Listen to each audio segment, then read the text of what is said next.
Request the Honorable Prime Minister Shri Narendra Modi ji to release the Aero India 2023 commemorative stamp.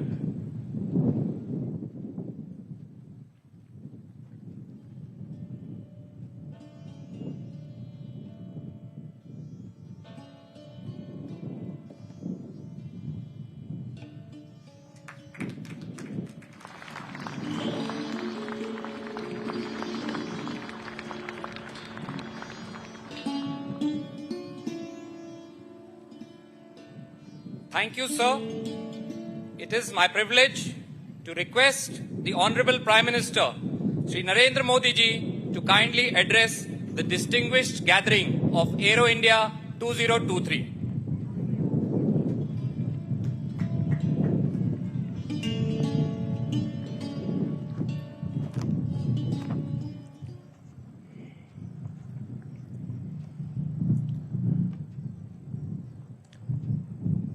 आज के इस महत्वपूर्ण कार्यक्रम में उपस्थित कर्नाटका के गवर्नर श्री, मुख्यमंत्री श्री, रक्षा मंत्री राजनाथ सिंह जी, मंत्रिमंडल के मेरे अन्य सदस्य, देश विदेश से आए डिफेंस मिनिस्टर्स, इंडस्ट्री के सम्मानित प्रतिनिधि, अन्य सभी महानुभाव, देवी और सज्जनों, मैं एरो इंडिया के रोमांचक पलों का गवाह बन रहे सभी साथियों का अभिनंदन करता हूं। बेंगलुरु का आसमान आज नए भारत के सामर्थ्य का साक्षी बन रहा है। बेंगलुरु का आसमान आज इस बात की गवाही दे रहा है कि नई ऊंचाई नए भारत की सच्चाई है। आज देश नई ऊंचाइयों को छू भी रहा है और उन्हें पार भी कर रहा है। साथियों, एरो इंडिया का ये आयोजन भारत के बढ़ते हुए सामर्थ्य का उदाहरण है। इसमें दुनिया के करीब 100 देशों की मौजूदगी होना दिखाता है कि भारत पर पूरे विश्व का विश्वास कितना बढ़ गया है। देश विदेश के 700 से अधिक एग्जीबिटर्स इसमें अपनी भागीदारी कर रहे हैं। इसने अब तक के पुराने सारे रिकॉर्ड तोड़ दिए हैं। इसमें भारतीय एमएसएमई भी हैं, स्वदेशी स्टार्टअप भी हैं और दुनिया की जानी मानी कंपनियां भी हैं। यानी एरो इंडिया की theme the runway to a billion opportunities, जमीन से लेकर आकाश तक हर तरफ नजर आ रही है। मेरी कामना है आत्मनिर्भर होते भारत की ये ताकत ऐसे ही बढ़ती रहे। साथियों, यहां एरो इंडिया के साथ ही डिफेंस मिनिस्टर्स कॉन्क्लेव और सीईओज राउंड टेबल इसका भी आयोजन किया जा रहा है। दुनिया के विभिन्न देशों की सहभागिता, सीईओज की ये सक्रिय भागीदारी एरो इंडिया के ग्लोबल पोटेंशियल को और बढ़ाने में मदद करेगी। ये मित्र देशों के साथ भारत की विश्वसनीय भागीदारी को आगे ले जाने का भी एक माध्यम बनेगा। मैं इन सभी इनिशिएटिव्स के लिए डिफेंस मिनिस्ट्री और इंडस्ट्री के साथियों का अभिनंदन करता हूं। साथियों, एरो इंडिया एक और वजह से बहुत खास है। ये कर्नाटका जैसे भारत के टेक्नोलॉजी की दुनिया में जिसकी महारत है, एडवांस है, ऐसे राज्य कर्नाटका में हो रहा है। इससे एरोस्पेस और डिफेंस में नए अवसर पैदा होंगे। इससे कर्नाटका के युवाओं के लिए नई संभावनाएं खुलेगी। मैं कर्नाटका के युवाओं से भी आह्वान करता हूं, टेक्नोलॉजी को फील्ड में आपको जो महारत हासिल है उसे रक्षा क्षेत्र में देश की ताकत बनाइए। आप इन अवसरों से ज्यादा जुड़ेंगे तो डिफेंस में नए इनोवेशंस का रास्ता खुलेगा। साथियों, जब कोई देश नई सोच, नई अप्रोच के साथ आगे बढ़ता है तो उसकी व्यवस्थाएं भी नई सोच के हिसाब से ढलने लगती है। एरो इंडिया का ये आयोजन आज नए भारत की नई अप्रोच को भी रिफ्लेक्ट करता है। एक समय था जब इसे केवल एक शो या एक प्रकार से सेल्फ टू इंडिया की एक विंडो भर माना जाता था। बीते वर्षों में देश ने इस परसेप्शन को भी बदला है।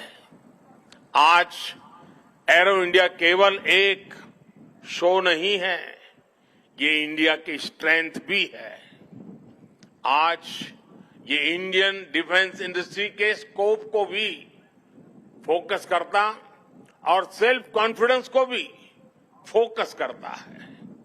ऐसा इसलिए क्योंकि आज दुनिया की डिफेंस कंपनियों के लिए भारत केवल एक मार्केट ही नहीं है, भारत आज एक पोटेंशियल डिफेंस पार्टनर भी है। ये पार्टनरशिप उन देशों के साथ भी है जो डिफेंस सेक्टर में काफी आगे हैं, जो देश अपनी रक्षा जरूरतों के लिए एक भरोसेमंद साथी तलाश रहे हैं। भारत उनके लिए भी एक बेहतर पार्टनर बनकर आज उभर रहा है। हमारी टेक्नोलॉजी इन देशों के लिए कॉस्ट इफेक्टिव भी है और क्रेडिबल भी है। हमारे यहां बेस्ट इनोवेशन भी मिलेगा और ऑनेस्ट इंटेंट भी आपके सामने मौजूद है। साथियों, हमारे यहां कहा जाता है प्रत्यक्षम किम प्रमाणम, अर्थात प्रत्यक्ष को प्रमाण की आवश्यकता नहीं होती। आज भारत की संभावनाओं का, भारत के सामर्थ्य का प्रमाण हमारी सफलताएं दे रही है। आज आकाश में गर्जना करते Tejas fighter planes make in India के सामर्थ्य का प्रमाण है। आज हिंद महासागर में मुस्तैद aircraft carrier INS Vikrant make in India के विस्तार का प्रमाण है। गुजरात के बड़ौदा में C-295 की मैन्युफैक्चरिंग फैसिलिटी हो या तुमकुर में HAL के हेलीकॉप्टर यूनिट हो, ये आत्मनिर्भर भारत का वो बढ़ता सामर्थ्य है जिसने भारत के साथ साथ विश्व के लिए नए विकल्प और बेहतर अवसर जुड़े हैं। साथियों, 21वीं सदी का नया भारत अब न कोई मौका खोएगा और न ही अपनी मेहनत में कोई कमी रखेगा। हम कमर कस चुके हैं। हम रिफॉर्म्स का रास्ते पर हर सेक्टर में रिवॉल्यूशन ला रहे हैं। जो देश दशकों से सबसे बड़ा डिफेंस इंपोर्टर था, वो अब दुनिया के 75 देशों को डिफेंस इक्विपमेंट एक्सपोर्ट कर रहा है। बीते 5 वर्षों में देश का निर्यात 6 गुना बढ़ा है। 2021-22 में हमने अब तक के रिकॉर्ड 1.5 बिलियन डॉलर से ज्यादा के एक्सपोर्ट को, उस आंकड़ों को हमने पार कर लिया है। फ्रेंड्स, आप भी जानते हैं कि डिफेंस एक ऐसा क्षेत्र है जिसकी टेक्नोलॉजी को, जिसकी मार्केट को और जिसके बिजनेस को सबसे कॉम्प्लिकेटेड माना जाता है। इसके बावजूद भारत ने बीते 8-9 साल के भीतर अपने यहां डिफेंस सेक्टर का कायाकल्प कर दिया है। इसलिए हम इसे अभी केवल एक शुरुआत मानते हैं। हमारा लक्ष्य है कि 2024-25 तक हम एक्सपोर्ट के इस आंकड़े को 1.5 बिलियन से बढ़ाकर $5 बिलियन तक ले जाएंगे। इस दौरान किए गए प्रयास भारत के लिए एक लॉन्च पैड की तरह काम करेंगे। अब यहां से भारत दुनिया के सबसे बड़ा डिफेंस मैन्युफैक्चरिंग देशों में शामिल होने के लिए तेजी से कदम बढ़ाएगा और इसमें हमारे प्राइवेट सेक्टर और इन्वेस्टर्स की महत्वपूर्ण भूमिका रहने वाली है। आज मैं भारत के प्राइवेट सेक्टर से आह्वान करूंगा कि ज्यादा से ज्यादा भारत के डिफेंस सेक्टर में इन्वेस्ट करें। भारत में डिफेंस सेक्टर में आपका हर इन्वेस्टमेंट भारत के अलावा दुनिया के अनेक देशों में एक प्रकार से आपका व्यापार कारोबार के नए रास्ते बनाएगा। नई संभावनाएं, नए अवसर सामने हैं। भारत का प्राइवेट सेक्टर को इस समय को जाने नहीं देना चाहिए। साथियों, अमृत काल का भारत एक फाइटर पायलट की तरह आगे बढ़ रहा है। एक ऐसा देश जिससे ऊंचाइयां छूने से डर नहीं लगता, जो सबसे ऊंची उड़ान भरने के लिए उत्साहित है। आज का भारत तेज सोचता है, दूर की सोचता है और तुरंत फैसले लेता है। ठीक वैसे ही जैसे आकाश से उड़ान भरने वाला एक फाइटर पायलट करता है। और सबसे महत्वपूर्ण बात, भारत की रफ्तार चाहे जितनी तेज हो, चाहे वो कितनी भी ऊंचाई पर क्यों न हो, वो हमेशा अपनी जड़ों से जुड़ा रहता है। उसे हमेशा ग्राउंड सिचुएशन की जानकारी रहती है। यही तो हमारे पायलट भी करते हैं। एरो इंडिया की गगनभेदी गर्जना में भी भारत के रिफॉर्म, परफॉर्म और ट्रांसपोर्ट की गूंज है। आज भारत में जैसी निर्णायक सरकार है, जैसी स्थायी नीतियां हैं, नीतियों में जैसी साफ नीयत है, वो अभूतपूर्व है। हर इन्वेस्टर को भारत में बने इस सपोर्टिव माहौल का खूब लाभ उठाना चाहिए। आप भी देख रहे हैं कि ईज ऑफ डूइंग बिजनेस की दिशा में भारत में किए गए रिफॉर्म की चर्चा आज पूरी दुनिया में हो रही है। हमने ग्लोबल इन्वेस्टमेंट और इंडियन इनोवेशन के अनुकूल माहौल बनाने के लिए हमने कई कदम उठाए हैं। भारत के डिफेंस सेक्टर में फॉरेन डायरेक्ट इन्वेस्टमेंट को मंजूरी देने के नियमों को आसान बनाया गया है। अब कई सेक्टर में एफडीआई को ऑटोमेटिक रूट से मंजूरी मिली है।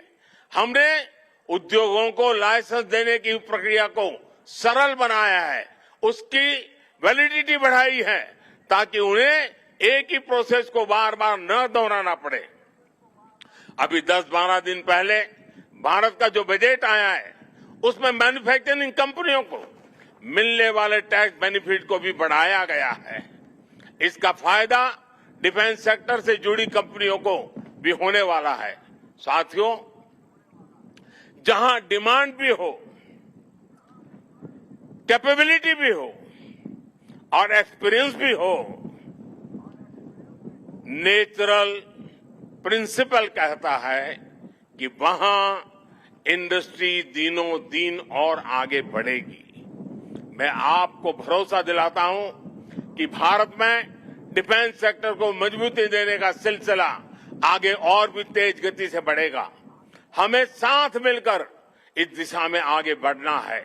मुझे विश्वास है आने वाले समय में हम एरो इंडिया के और भी भव्य और शानदार आयोजन के गवाह बनेंगे। इसी के साथ आप सभी का एक बार फिर बहुत बहुत धन्यवाद करता हूं और आप सबको अनेक अनेक शुभकामनाएं देता हूं। भारत माता की जय।